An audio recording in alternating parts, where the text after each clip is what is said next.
প্রিয় দর্শক শ্রোতা, আসসালামু আলাইকুম রহমতুল্লাহ বারাকাতুহ।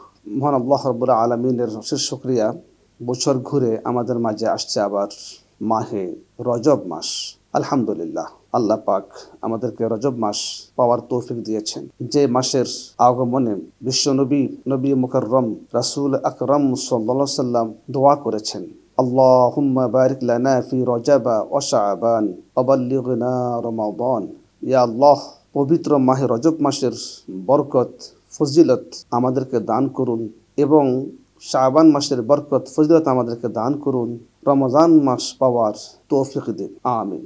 আমরা দয়াল নবীজি, বিশ্ব নবীজি নবী মুকাররম রাসূল আকরাম সাল্লাল্লাহু সাল্লামের দেওয়া সেই দোয়া আমরা করছি আলহামদুলিল্লাহ। এই রজব মাস অত্যন্ত গুরুত্বপূর্ণ মাস। আল্লাহ রাব্বুল আলামিন আমাদের প্রিয় নবীজি, বিশ্ব নবীজি নবী মুকাররম হুজুর আকরাম সাল্লাল্লাহু আলাইহি সাল্লামকে আল্লাহ পাক অনেক বড় এক নেয়ামত দান করেছেন, সেটা হচ্ছে পবিত্র শবে মেরাজ। আল্লাহ রাব্বুল আলামিন তার প্রিয় হাবিবকে পবিত্র মসজিদুল হারাম থেকে মসজিদ আকসা পর্যন্ত এখানে ভ্রমণ করিয়েছিলেন। আল্লাহ পাকের বাণী ঘোষণা হচ্ছে, বিসমিল্লাহির রহমানির রহিম, সুবহানাল্লাযী আসরা বিআবদিহি লাইলাম মিনাল মাসজিদিল হারাম ইলাল মাসজিদিল আকসাল্লাযী বারাকনা হাওলাহু লিরিয়াহু মিন আয়াতিনা ইন্নাহু হুয়াস সামিউল বাসীর। অর্থাৎ মহান পবিত্র সত্তা তিনি, যিনি তার প্রিয় হাবিবকে পবিত্র মসজিদুল হারাম থেকে মসজিদ আকসা পর্যন্ত ভ্রমণ করিয়েছেন।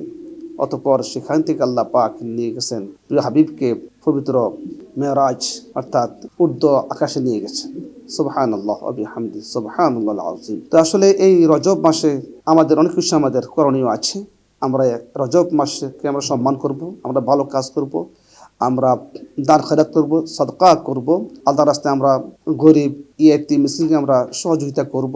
যেহেতু নবীজি সাল্লাল্লাহু আলাইহি সাল্লাম বলেছেন যে রজব মাস হলো বীজ বপনের মাস, আর শাবান হচ্ছে পানি সেচনের মাস, অর্থাৎ পানি সেচ দেওয়ার মাস হলো শাবান, আর রমজান মাস হচ্ছে যে ফসল কর্তনের মাস। সুবহানাল্লাহ, সুবহানাল্লাহ। অন্যদিকে নবী সাল্লাল্লাহু আলাইহি সাল্লাম আরও বলেছেন যে যে ব্যক্তি এই পবিত্র রজব মাসের যে কোনো দিন একদিন একটি রোজা রাখবে দিনের বেলায় আর রাতের বেলায় ইবাদত বন্দেগী করবে, এর বদৌলতে আল্লাহ পাক অসংখ্য নেক দান করবেন। সুবহানাল্লাহ, সুবহানাল্লাহ।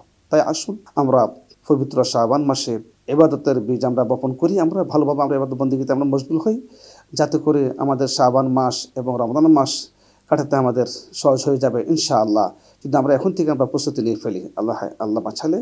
তো আল্লাহ পাক আমাদেরকে আমল করার তৌফিক দান করুন। সকলে বলি আমিন। ওয়া আখিরু দাওয়ানা আলহামদুলিল্লাহি রাব্বিল আলামিন। আসসালামু আলাইকুম ওয়া রাহমাতুল্লাহি ওয়া বারাকাতুহু।